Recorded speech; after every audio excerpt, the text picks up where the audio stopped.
Episode 786 घर कैसे जाए। विकी को संभालकर जब ध्रुव ने सामने देखा तो उसे वही आदमी नजर आया जिसे ध्रुव ने 2 बार शमशान में देखा था और विकी और तारा के मुताबिक उसने उन दोनों पर अटैक भी किया था, यानी कि ये वो आत्मा था जिसका नाम वायुत्रा था।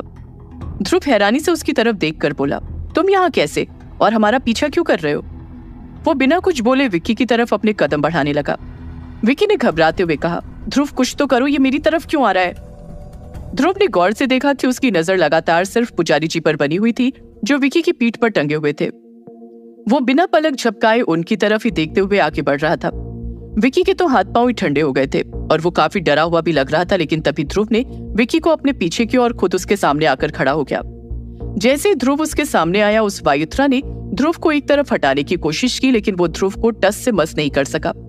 उसने अपनी पूरी ताकत के साथ ध्रुव को जोर का हाथ मारा, जिससे कि ध्रुव एक पल में वहां से हट जाता, लेकिन अब भी ध्रुव अपनी जगह से नहीं हिला। इस बात पर वो अचानक से गुर्रा उठा। ऐसा लगा जैसे कोई खूंखार जानवर एकदम उनके नजदीक से गुर्राया हो। ध्रुव की नजर बस उसके चेहरे पर ही टिकी हुई थी। ध्रुव की आंखों से उसका गुस्सा साफ पता चल रहा था। वो कड़क लफ्जों में बोला, तुम क्यों कर रहे हो ये सब? हमारे रास्ते से हट जाओ और हमें जाने दो।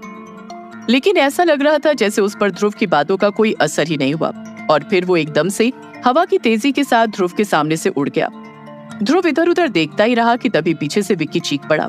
ध्रुव ने जैसे ही पीछे पलटकर देखा तो उसने पाया कि विक्की जमीन पर गिर गया था और वो वायुत्रा पुजारी जी को घसीटते हुए अपने साथ लेकर आगे बढ़ रहा था। ध्रुव ने एकदम से उसकी तरफ छलांग लगाई और उसी की स्पीड के साथ एक बार फिर उसके सामने जाकर खड़ा हो गया। तारा ने भागते हुए विक्की को संभाला और उसे सहारा देकर उठाते हुए उससे पूछा, तुम ठीक तो हो? विक्की दर्द के मारे अपना पैर पकड़कर बैठा हुआ था। तारा ने देखा उसके पैर में सूजन सी हो रही थी। तारा बोली, हे भगवान, लगता है तुम्हारा पैर मुड़ गया है। विक्की बोला, मेरी छोड़ो, तुम ध्रुव की मदद करो, जाकर पुजारी जी को संभालो, मैं ठीक हूँ। ध्रुव तो उस दानव से निपट लेगा, लेकिन तुम पुजारी जी को देखो, कहीं उन्हें कुछ ना हो जाए। तारा ने हाँ में सिर हिलाया और बोली, तुम अपना ध्यान रखना। इतना कहकर तारा ध्रुव की तरफ भागी।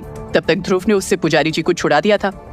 पुजारी जी जमीन पर गिरे पड़े हुए थे और तारा ने बड़ी मुश्किल से उन्हें खींचते हुए उठाया और एक पेड़ से टेक लगाकर उन्हें बिठा दिया। विक्की बड़ी मुश्किल से अपने आप को घसीटता हुआ पुजारी जी तक गया और एक बार फिर से उन्हें पकड़कर उन्हीं के पास बैठ गया। तब तक वायुत्रा ध्रुव पर हमला करने की तैयारी में था। वो पहले की तरह ही किसी जानवर की तरह गुर्राते हुए बोला, चले जाओ यहाँ से, वरना अंजाम अच्छा नहीं होगा। मुझे तुम्हें नुकसान पहुंचाने की इजाजत नहीं है। मुझे सिर्फ उस आदमी को वापस लेकर जाना है और मैं अपने मालिक की आज्ञा को पूरा किए बिना यहाँ से नहीं जाऊंगा। अगर तुमने मुझे जाने नहीं दिया तो फिर मैं तुम्हें भी अपने साथ ले जाऊंगा। अब तुम हट जाओ मेरे रास्ते से। ध्रुव ने कहा, मेरे होते हुए तुम उन्हें हाथ भी नहीं लगा सकते। और कौन है तुम्हारा मालिक? वो सुमेर। इसका मतलब मेरा सोचना सही था। पुजारी जी को सुमेर से ही खतरा था। जाकर कह दो अपने मालिक से कि ध्रुव के होते हुए वो पुजारी जी को और नुकसान नहीं पहुंचा सकता। विक्की दूर से ही ये सब कुछ देख रहा था। उसने तारा से पूछा, ये क्या उसके साथ गॉसिप कर रहा है? वो क्या उसके बचपन की कोई सहेली है? तारा ने कहा, नहीं विक्की, जितना मैं उसके बारे में जानती हूँ, ये प्रेत उन मायावी प्रेतों की तरह नहीं होते जो अपनी नकारात्मक शक्ति से सामने वाले पर वार करती हैं, बल्कि ये गुलाम होते हैं। ये सिर्फ उतना ही करते हैं जितना कि उनके मालिक ने इन्हें कहा होता है, और इसके मालिक ने इसे पुजारी जी को लेकर जाने के लिए कहा है, इसीलिए वो बस अपने काम के प्रति फोकस्ड है। इसके अलावा उसे और कुछ नहीं दिख रहा। विक्की हैरानी से बोला, क्या मतलब अपने काम के प्रति फोकस्ड है? अगर ये पुजारी जी को नहीं ले जा पाया तो क्या ये तब तक वापस नहीं जाएगा और ये यूं ही हमारे पीछे ही पड़ा रहेगा? तारा ने कहा, क्या पता, लेकिन जितना मैंने इनके बारे में सुना है और जिस तरह से ध्रुव भी कह रहा था, लगता तो यही है। लेकिन कोई बात नहीं, इसके लिए ध्रुव कुछ ना कुछ सोल्यूशन तो निकाल ही लेगा।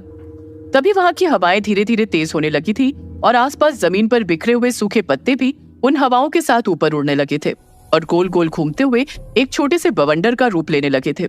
और फिर एकदम से वो बवंडर ध्रुव की तरफ बढ़ा। ध्रुव को एक सेकंड के लिए लगा जैसे उसका पैर डगमगाया था, क्योंकि उस हवा का दबाव इतना ज्यादा था कि ध्रुव बैलेंस नहीं बना पा रहा था और साथ ही साथ वो सूखे हुए पत्ते भी उसके चेहरे पर उसकी आंखों से टकरा रहे थे। लेकिन ध्रुव ने अपने हाथों को अपने चेहरे के सामने किया और दूसरे हाथ को आगे बढ़ाकर एकदम चीखता हुआ बोला, बस बहुत हो गया। इतना कहकर वो धीरे धीरे अपनी मुट्ठी को बंद करने लगा। जैसे जैसे वो अपनी मुट्ठी बंद कर रहा था, हवा का बवंडर धीरे धीरे कम होता जा रहा था और फिर एकदम से शांत हो गया। सारे पत्ते वापस से नीचे जमीन पर गिर गए। ध्रुव ने अपना हाथ अपनी आंखों के सामने से हटाया और जिस मुट्ठी को उसने बंद किया था उसे वायुत्रा की तरफ करते हुए जोर से खोल दिया। जैसे ही ध्रुव की मुट्ठी खुली, वायुत्रा हवा में कई फीट ऊपर उड़ा और धम से जमीन पर गिर गया। लेकिन अगले ही पल वो बिजली की फुर्ती के साथ उठकर खड़ा हो गया। लेकिन इससे पहले कि वो संभल पाता, ध्रुव ने दोबारा उस पर वार किया और इस बार उसने पूरी फुर्ती के साथ उसकी गर्दन पर वार किया था, जिससे कि वो सीधा कटे हुए पेड़ की तरह नीचे गिर गया। ये देखते ही विक्की एकदम से उठकर खड़ा हुआ, लेकिन उसके पैर में इतनी तेज दर्द हुआ कि वो एक बार फिर से बैठ गया और चिल्लाता हुआ बोला, ये क्या किया तूने? ये मर तो नहीं गया? तारा बोली, वो पहले से ही मरा हुआ है। ध्रुव विक्की की बात पर ध्यान दिए बिना ही नीचे बैठ गया और उस वायुत्रा के शरीर को ध्यान से चेक करने लगा। पहले उसने उसके सीने पर हाथ रखा और फिर माथे पर, और बोला, इस शरीर की गर्दन टूट गई है और अब ये शरीर उसके किसी काम की नहीं है, और यहाँ पर कोई दूसरा शरीर ऐसा नहीं है जिसमें वो प्रवेश करके हमारा रास्ता रोक सके। हमें जल्द से जल्द घर चलना चाहिए। इतना कहते हुए ध्रुव ने उस बॉडी को घसीटते हुए एक पेड़ के पीछे रख दिया और वापस आकर बोला, चल विक्की जल्दी करो।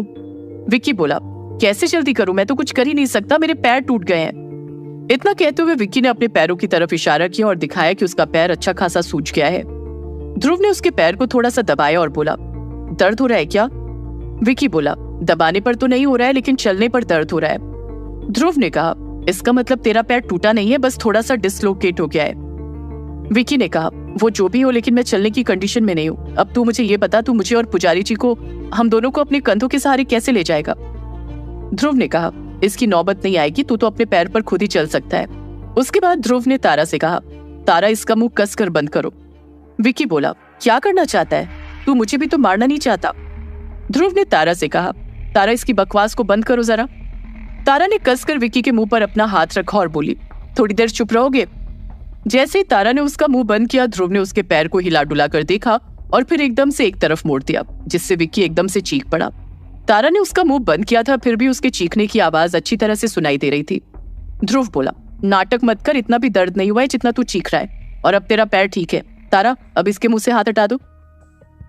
तारा ने जैसे ही विक्की के मुंह से हाथ हटाया, विक्की एकदम से चीखता हुआ बोला, तू पागल है क्या? अगर मैं तुझ पर केस करूं तो इस हरकत के लिए तुझ पर अटेम्प्ट टू मर्डर का चार्ज लगेगा।